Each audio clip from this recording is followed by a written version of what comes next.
This video is all about how to show the keystrokes on your computer screen. All you need is to download this application. You can get it from carnac.com. It has a GitHub page and there you can just download the setup.exe file. There is link given in the description also. After installing this, it will show up something like this.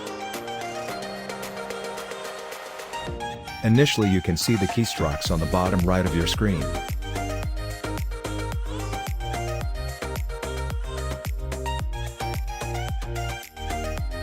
You can place it anywhere on the screen you want.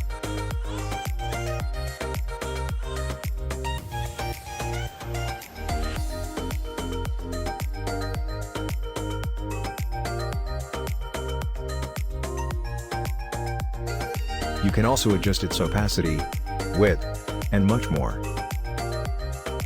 There are lots of options available over here. You can adjust it according to yourself.